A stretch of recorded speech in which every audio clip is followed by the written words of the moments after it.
to the motherfucking relay. We're covering today's top boxing news.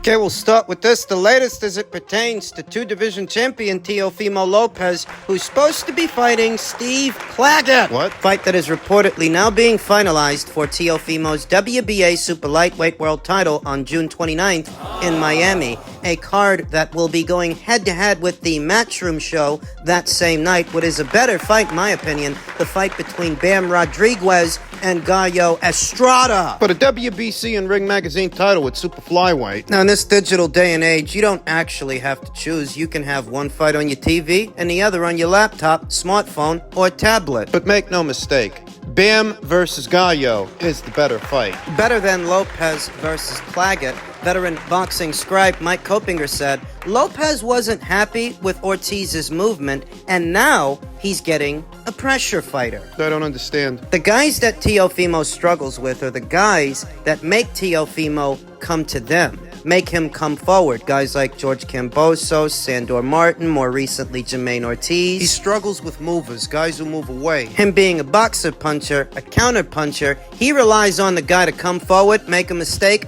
that he can then capitalize on, punch him in between. But if he has to chase the guy, He struggles. the established pattern with Teofimo Lopez's fights is that he'll look bad in one fight, then look good in the next. And if you think about that and you think about this, Lopez looked bad with Ortiz, so he may look good with Claggett. What? Think What? about it. What? He looked all right with Lomachenko, but looked bad with Kambosos. All right with Gampas, but bad with Sandor. All right with Taylor, but bad with Ortiz. If history is any indicator of things to come, and that established pattern rings true, then that means Lopez is about to have a good showing. A good showing against Claggett, who just so happens to be a pressure guy. The kind of guy you don't have to chase. He'll come to you. What about all these other fights he said he was looking for? What fights? Subriel Matias fight, Terrence Crawford fight. What happened to all of that? All of that was bullshit. I mean, if you bought into that stuff, I don't know what to tell you, but all of that was bullshit.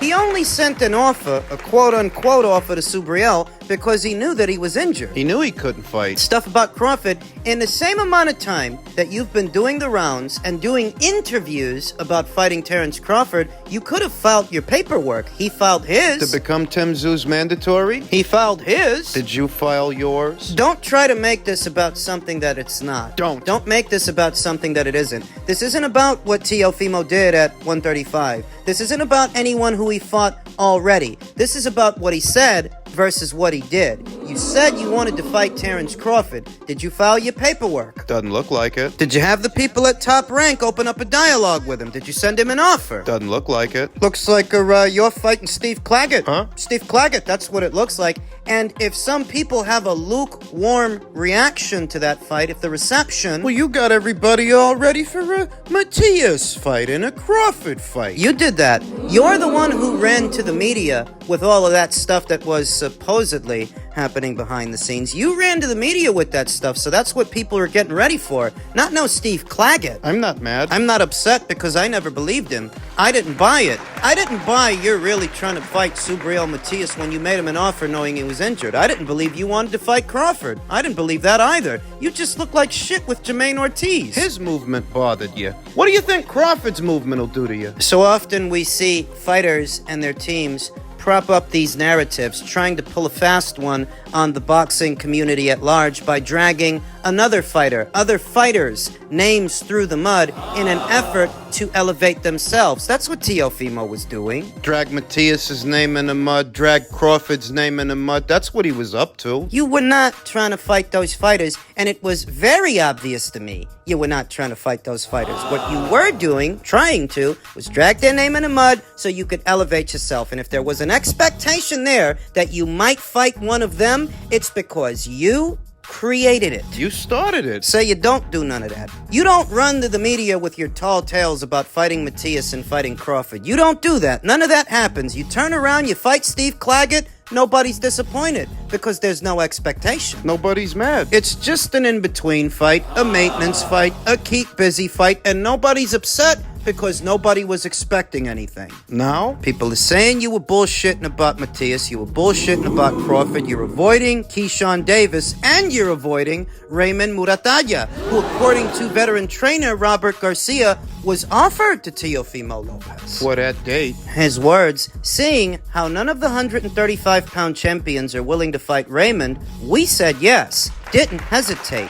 And this is what they choose? Steve Daggett. Steve Claggett. Whatever. There would be no cause for criticism if not for the expectation that Teofimo created. Remember, Devin, WBC champion Devin Haney, he's all tied up with Ryan Garcia. Rolly Romero is all tied up with Isaac Cruz this weekend. And Matias, he crossed over from the PBC over to Matchroom. What's that mean? There are no unification fights available for Teofimo at this time. Terrence, nobody was ever expecting him to fight Terrence. He brought that up. He put that in people's heads. So when it doesn't happen... People start to ask, well, were you ever serious about fighting him? And if you were, what did you do? Besides interviews. What? Going head-to-head with Bam versus Estrada, which is a comparatively more high-profile fight than this fight that Teofimo is about to have. No, you don't have to choose. But it doesn't help one show that another show is happening the same time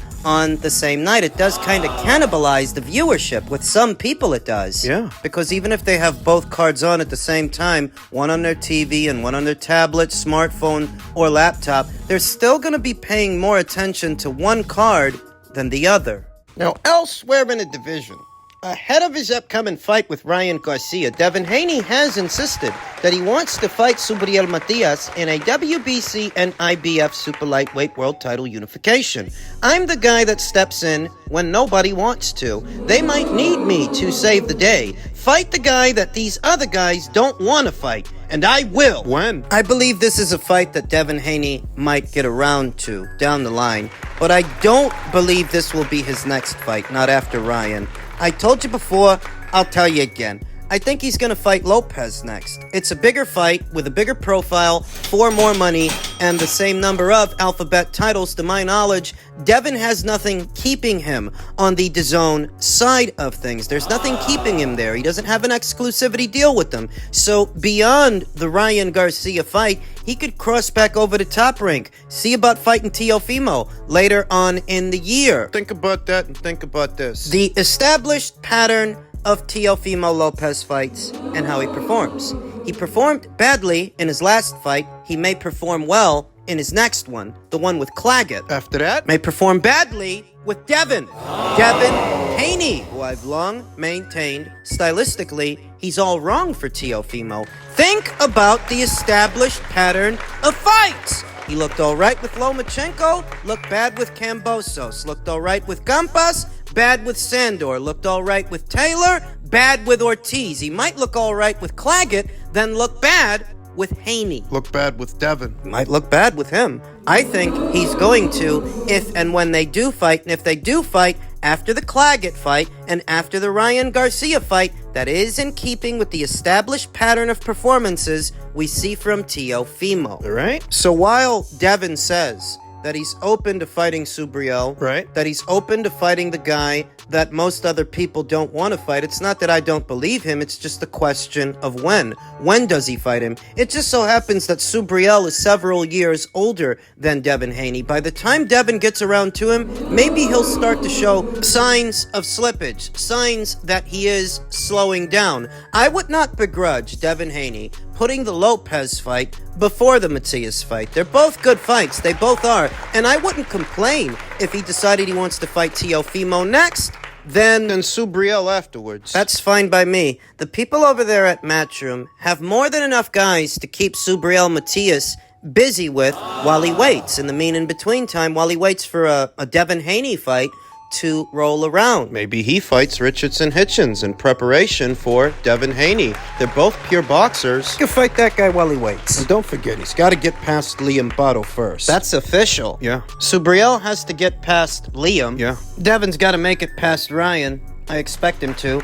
It's not really a fight that intrigues me. It doesn't have my attention, which is why I seldom talk about it these days, even in reference to Ryan's hijinks online, his shenanigans, his staged mental health issues, what some interpret as mental health issues what he interprets as championing a cause. Is that what he's doing? Or is it high-level trolling? It really is hard to know what's going through Ryan Garcia's mind when he's doing this stuff online, quite deliberately, so that people see him do it. Is he trying to get himself committed? Or is he just trying to throw Devin Haney off? Make him think that he's just dicking around ahead of this fight all the while? Maybe he is taking it seriously as he can. Maybe. That he even took the fight really surprised me because he was non-committal. He was not receptive to this fight in previous years, and out of the clear blue sky, he decided to go with it. He decided to do it. But it's not a fight that he's favored to win. And he's only fought once since being knocked out by Gervonta Davis in a fight where he didn't even look good. His last fight. The Duarte fight, he didn't look good in the Duarte fight. He hasn't had much time with Derek James in his corner.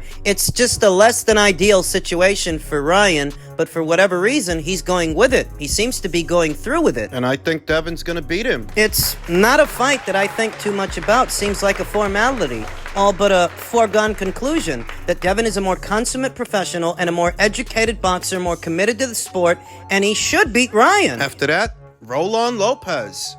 And finally, ahead of what could be a Zhilei Zhang fight for former WBC champion Deontay Wilder is nowhere near the hardest hitter in boxing history. Tony Bellew names Mike Tyson and George Foreman as bigger punchers. I agree with him. The Bronze Bomber has a remarkable 42 knockouts from 47 fights, and boasts a long highlight reel of brutal stoppages. However, Bellew believes Wilder's lack of wins inside the distance against world-class opposition nullifies his claim of being the most devastating puncher of all time. Ridiculous. Who has Deontay Wilder actually knocked out? Who is the name on Deontay Wilder's record? A 50-year-old Luis Ortiz? He told Spin Bet. I've often made this argument myself, that what you hear in reference to Wilder in this day and age is a lot of hyperbole and a grossly inflated vote of confidence that he himself and his record does not deserve, because he doesn't hold any heavyweight records. So how could he be dubbed the most devastating puncher of all time?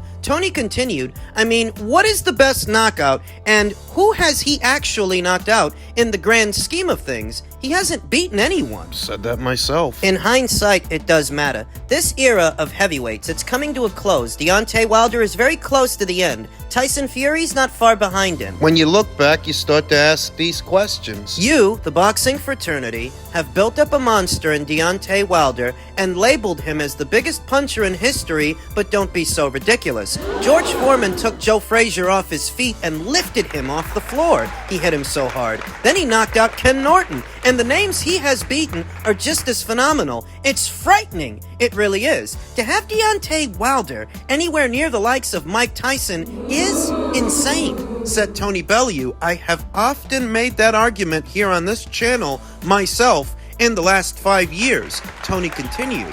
Mike Tyson knocked out Larry Holmes, who may have been past his best, but then he knocked out a prime Michael Spinks, who defeated a prime Larry Holmes. For me to drive the point home, I don't even have to use such dramatic examples like George Foreman, like Mike Tyson. Turn your attention to Vladimir Klitschko's knockout record. A recorded 53 knockouts. That's more knockouts than Deontay Wilder has fights. Over better competition over a longer duration of time at championship level. Yes, Klitschko was a unified champion and ruled this division for years. Yes. Racking up more knockouts than Wilder. Think on that. You can't get away from the names and resumes of these fights that Deontay Wilder doesn't have against a big fighter with a win next to the column. He has a few contenders at best, but how many former world champions does Wilder actually have on his record as wins? The Bible of Boxing, Ring Magazine, ranked Wilder as the 16th greatest puncher of the last 100 years, 3 places behind Mike Tyson.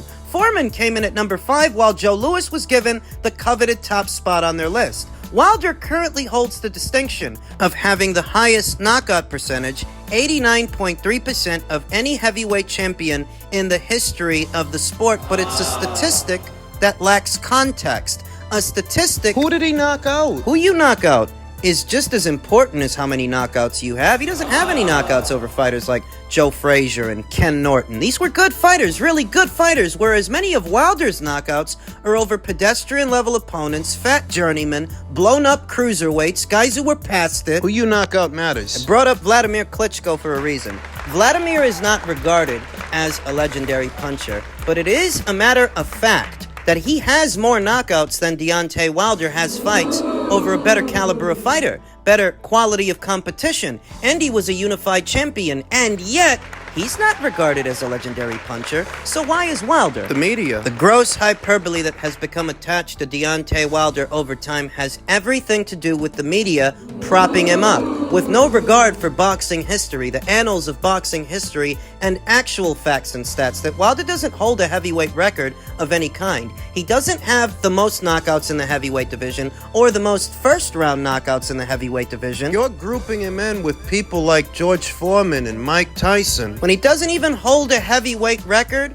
like Shannon Briggs, who holds the record for the most first-round knockouts. So why are we propping up Wilder? What is that? The American media's desperate need for a heavyweight, an American heavyweight, to be at the forefront of the sport. If you want to know why they did it, that's why they did it. That's why they put him on a pedestal when he really didn't deserve to be there. The majority of his knockouts are over guys that Derek Chisora could have knocked out. Daniel Dubois. Really, any of the strong and solid heavyweights we've seen over the years, if they spent the first 7 years of their careers fighting the kind of fighters that Wilder fought, they'd be called the Bronze Bomber. Well, did you see what he did to Spilka? Everybody does that to Spilka. Derek Chisora did that to Artur Spilka. Yeah. Lukas Rozansky did that to Artur Spilka. Everybody does that to that guy. And this is what I mean. So when Wilder steps up in class and suddenly he's not this knockout merchant anymore, against Fury, against Parker, when he can't stay in character, that's not a coincidence. Joe Joyce knocked out Joseph Parker. Wilder didn't. On that premise, is Joe Joyce one of the greatest heavyweight punchers of all time, or is it